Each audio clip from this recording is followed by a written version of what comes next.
first time my dad wanted to name me Nur Jahan. Yeah, Nur mean light, and then Jahan mean the world, so light of the world.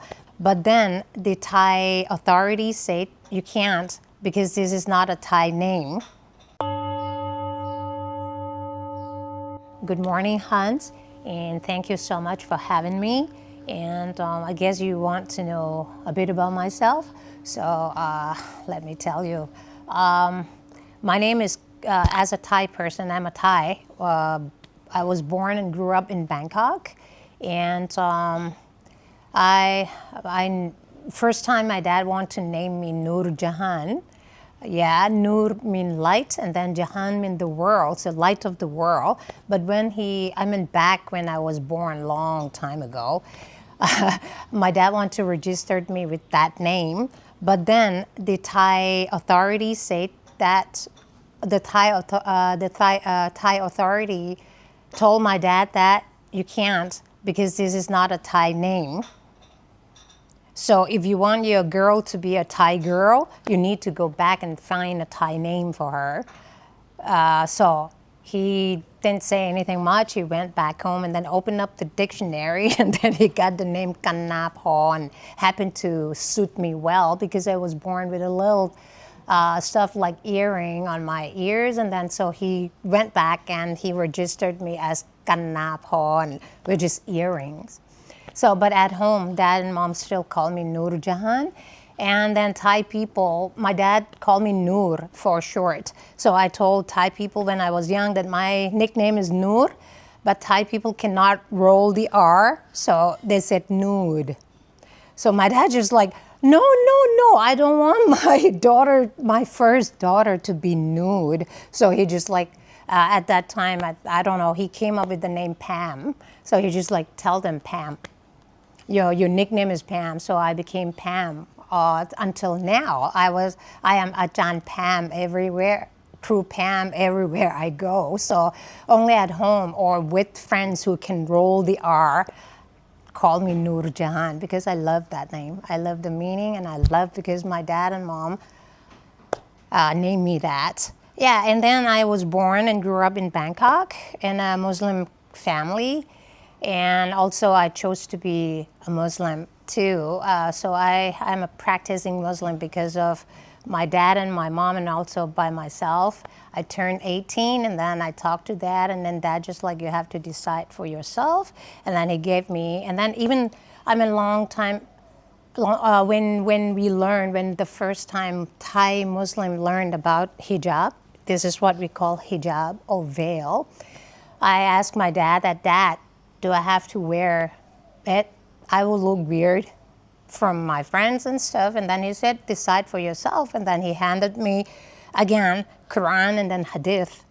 So I just like, okay. So I read it for so many times, the translation, listened to many imam and stuff like that. And then, yeah, after all, when I graduated, after my marriage and stuff, I decided to cover myself.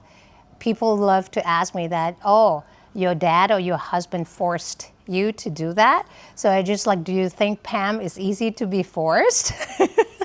So Nur Jahan is not easy to be forced at all, but I do agree because in the Quran, Allah said to cover ourselves. And then I thought it's cool for a way. When I get a job, when I get something that they need my ability, I'm sure of my ability, not of something in there, not because I got sexy part or stuff like that. So I start wearing veils, and then now if I don't wear it, I feel naked outside. But at home, many people also just like Muslim women, they have to wear that all the time. I say no, not all the time. With our father, our men in our family, we even with friends who are not going to harm you or look at you in a not so decent way, you can take it off. You don't have to wear it. Yeah. And and then come back to my background again. I went to, for my high school, I went to Buddhist school. from the kindergarten to not senior high, the junior high school, and then senior high school. So I was the only Muslim in a convent. And I don't know, I think there was one one happened that framed me into me right now. I mean, at that time, long time ago, Convent has a nun. We called her ma mère because Assumption Convent used French. So every day I have to go to the church with friends and sit there and then look at what they do in the church and stuff. One day, ma mère called me in her office, and then she handed me a Bible, and then she said, read this, and then you will see the light of your life, the light of your life. So I came home with the Bible, and then just I respect Bible because all Muslims respect Torah, Injil, and then Quran. So it's all my book. But I really want to tell her that I love my Quran, and then I don't mind reading the Bible. And then they telling us about the Bible every day, so I know quite a lot, and I learn a lot of what Jesus said from Quran. So I sneak out my dad's Quran because dad got the Quran with translation. So I sneak it out, and then I went to her office the next day, and then I handed her the Quran, and I was just like, could you please read this, and then you will also see the light of your life. She got all red, and then I expect a slap in my face, or she will fire me for sure. My dad and my mom will cry like hell, and then in 2 minutes, I just closed my eyes, and then she hugged me. She's a big woman. She hugged me real tight, and then she said, from now on, you have no need to come to the church anymore. You can stay in the classroom, do whatever you want, because you really have your own way. So I just thank you so much, but still, I still went to the church with my friends every day just to tell her that I respect. I have no problem with that as long as you don't force me to do what you do. I can be there, observe, admire what my Christian friends do. So yeah, that's one thing that I think instilled something about interfaith in me that I love to. I mean, until now, when I almost retired, but I already resigned from my full-time job because I am so sick and fed up of the system in politics and the workplace and stuff. And my kids are all graduated, so I don't have a lot of burden. I still need money, of course, still have to work, but yeah, in a relaxing way. And then I love to gear my path after my retirement to interfaith dialogue and intercultural dialogue. I love culture, I love languages. I want to learn about people of different cultures, and I want to be an ambassador of Islam. I want to tell people that we are not a scary people at all. So yeah, and then I went to, for my high school, I told you, Assumption Convent, and then for the university, I went to Thammasat University, and in political science, international affairs, and then I graduated with honor, and then I went to America for my master's degree in political science again, international affairs at the administration. And I came back. I worked for Channel 5 as a news reporter. Yeah, I walked in there by myself after I came back, and then I waited for a job, and then I couldn't decide what to do, and then I listened to, a long time ago we have, Channel 5 had, the English radio station. So I heard someone read English news there then, but I think the pronunciation is not right, and then I want to do that. Not that my English is good or anything, but I really just like, I want to do this because if you do this, then Thai students, Thai kids and Thai people can learn to say the right thing or something like that. So I walked in there, and then I talked to, he's a big soldier in the position and stuff, and then I just like, I want to do this for you. So he's just like, we don't have that position. You have to be our news reporter or something, but I like you, so sit down. And then he tested me, and then I got a job, and I worked there for a year. And then the Ministry of Foreign Affairs opened up for the position of the new diplomacy, new diplomat. So I went there, I took an exam, I passed, and then I became a diplomat for 5 years. And then my husband proposed. I met him, and then how I met him. How I met him is also interesting because many people ask me that as a Muslim, did you have arranged marriage? Or I just like, it's not an arranged marriage, it's my decision, but the introduction is through his cousin who came to see me at my house. She came to work for furniture in our house. She got a furniture shop, and then she knew my mom, and then she met me, and she goes, oh, I like your daughter.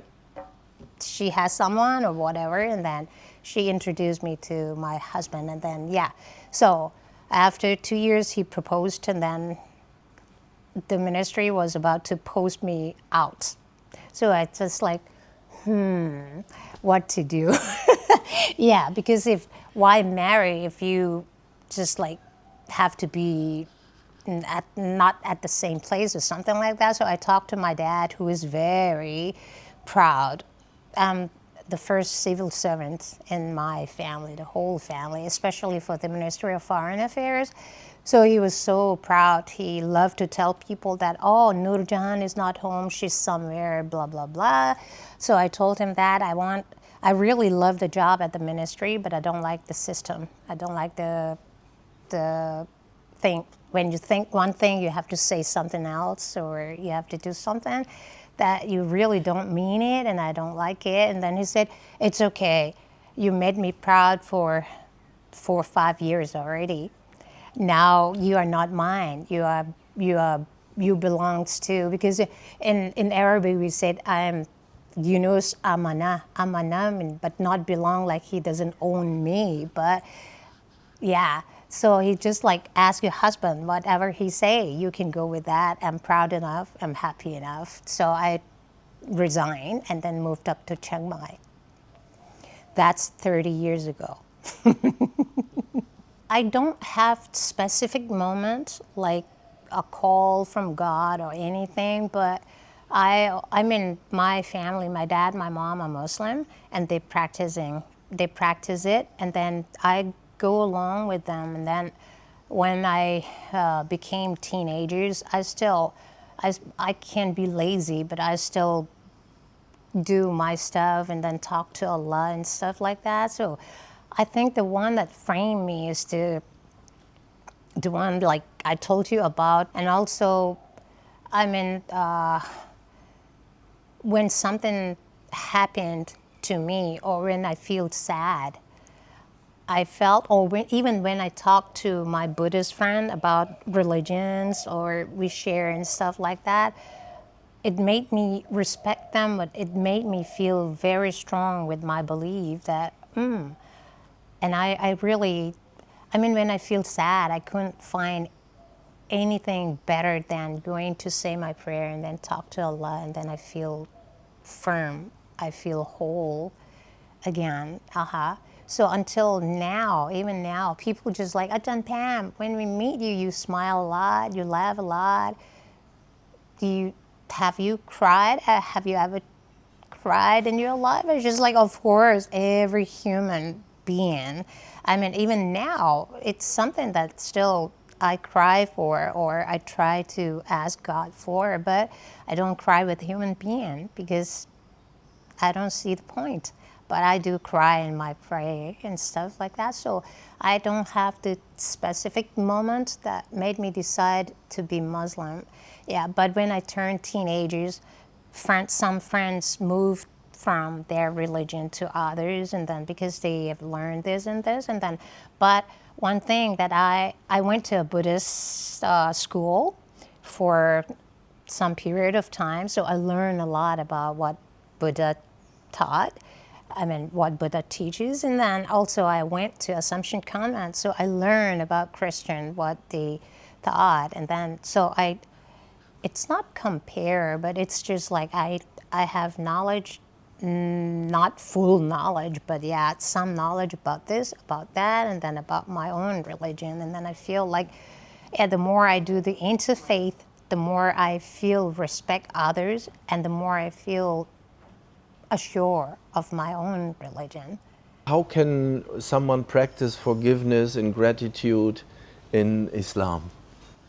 If you are a practicing Muslim, if you are a Muslim who believe in Allah with your whole heart, you have to forgive.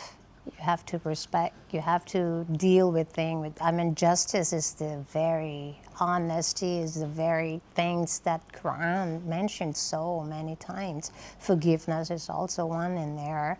So, I mean, yeah, when you mention someone misunderstood us or scared of us, like because of the lots of stuff, and then most of people's sources of news are like, I'm sorry to mention the name, like CNN, like Fox News, which, wow, I used to have a chance in one of the state in America airport. It was snowing, and then they delayed the flight, and then I got a woman came in talking to me, just like chit-chatting, because we were waiting for the plane, and she's very revealing, like, and then she said, I'm a feminist. I like, oh, okay, good for you. And then when we talk a little bit, and then she just like, oh, you look like a high educated person. It's just like, I got a master degree from America, from Michigan. And she's like, can I ask you openly, why did you do this to yourself? So from head to toe, and then she's like, oh, yes, of course. Do you have an hour? Then we can talk about this. And then I told her a lot, and then I just like, first of all, stop using your American standard to judge me, because I judged you too. You thought I was oppressed. I also thought that you were oppressed, because you really want, why do you dress like that? You want who to see you, who to admire you or something. So she's just like, oh, we need to talk. I just like, yeah, why not? I have an hour because my flight was delayed. She just like, mine too. So yeah, so we talked, and then she said, I haven't heard this information before about Islam. That's why I told you about this story, just because that verses of her that I haven't heard about this information about Islam in America. So my suggestion to non-Muslim, give your Muslims friends a chance. Don't be scared. Don't be afraid of them. Just say hi to them. If they don't say hi back, it's not Islam. It's that individual. You just find other Muslims, say hi to them, and then they want to make friends with everyone else, like other human being in the world. Unless they don't speak English, then I can't help. Yeah, so try to find someone, give them a chance, or at least try to find other sources of news that you can reach them. There are many verses that we use in the Arabic. It's because Al Quran is in Arabic, use the Arabic language. So one verse that I loved so much is Ihdina siratal mustaqim, guide us to the path, to your path, something like that. But if you want to talk to God, in any languages, because God created languages, so he understand. Oh, I mean, to tell you the truth, as a Thai, as a person that, I mean, my dad used both Thai and English with me since I was young. So my, what do you call, my comfort language is Thai and English. So sometimes when I say my prayer, like we call it salat, that we Muslim gotta do 5 times a day at least, I use the Arabic verses in my prayer. So our prayer is not like Christian. Christian just like you prayer and then you say something, right? But we have the ritual, we have the positions and stuff like that. But then after that salah, I always talk to Allah in English or in Thai. So I just like, Allah, you know every state in my heart. You know my sadness, you know my sorrow. Please fix it for me, or please help me, and stuff like that. Or if you, I don't know, maybe as a non-Muslim or someone who are trying to look for friends, I think Allah is very, very good friends. Sincere, truly, and yeah. So I talk to him everything, even when if no one cook for me and I have to cook for my family, because actually, to tell you the truth, no one want to eat my cooking. I'm the one. So I will say Bismillah in the name of God. So that's, I always talk to Allah from the cooking to the big thing to small thing, whatever. I just like, so yeah, if you ask me that, I just like in your word, just talk to him. Allah means God in Arabic. It's not his name. The word Allah means God.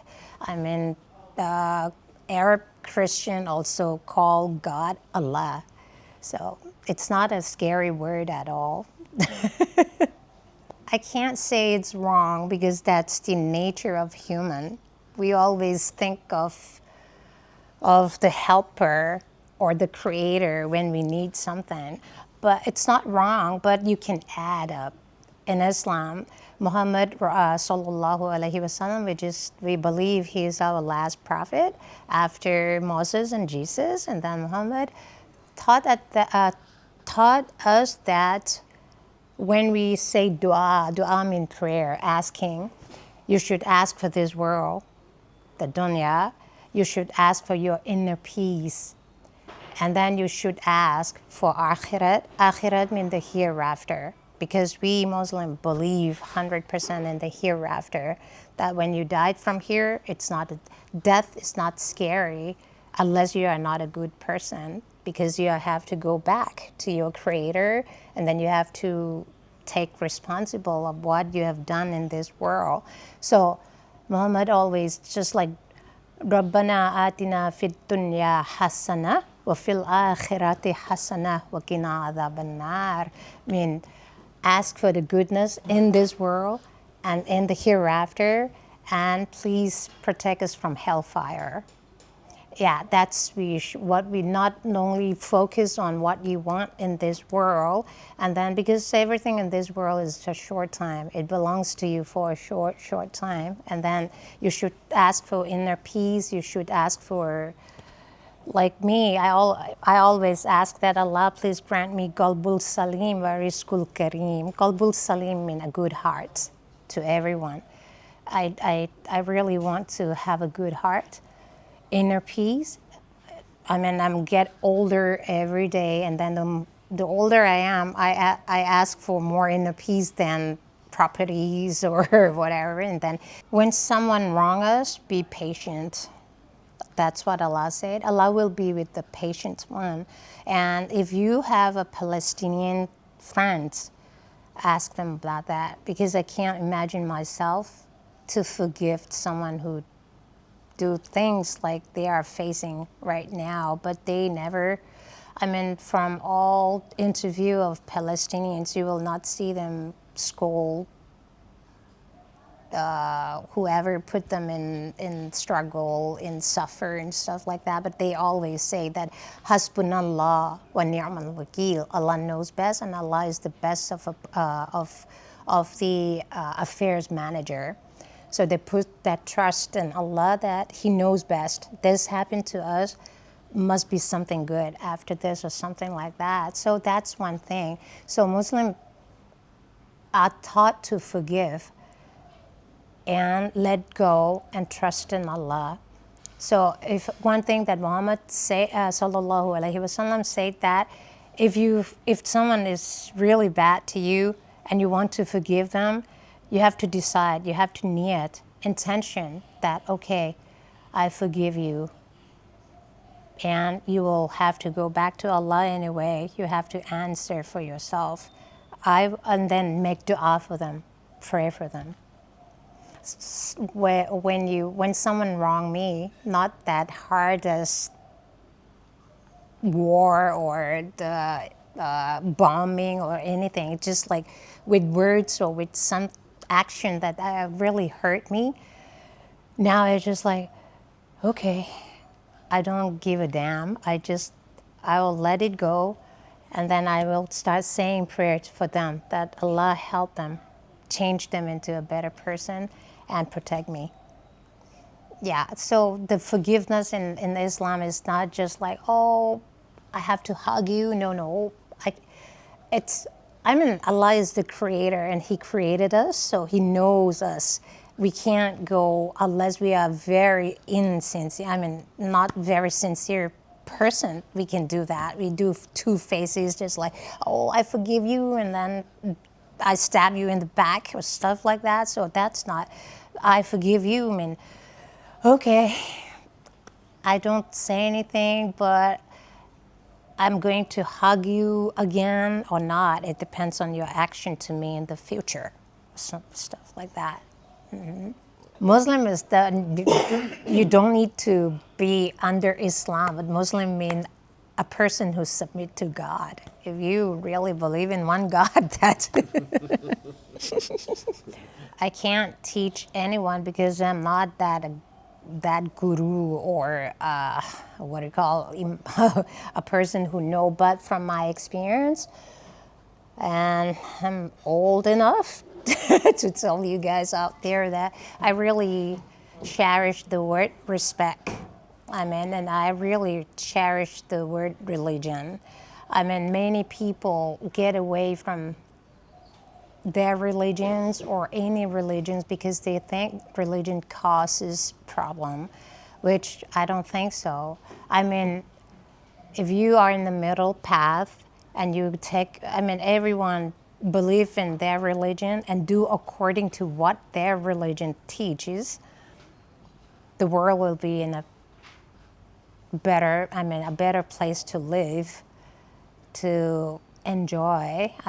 Don't worry about others too much. You take care of yourself, take care of your family, and even though in your family, Allah always said that you can try telling people, but hidayah, the openness or the guidance belongs to Allah. So you can't guide anyone to be anything because they will be guided by Allah. So don't worry about their hell, their heaven. Let them deal with it. You deal with yourself. You believe in your religion, you do the best you can. I believe in Islam, I'll do the best I can. And then, the world is very busy right now. Not busy, but in a mess right now because people don't care much about their own stuff. They forgot sometime about their own stuff. They don't know anything about themselves because they forgot to ask themselves. But they are trying to manage others people land, others people life, others people rule. So yeah, my sincere, not advice, my sincere request to all my friends out there, just take good care of ourselves, be a good person, practice your religion the best you can, and then try to have a good heart. Thank you so much for having me, Hans.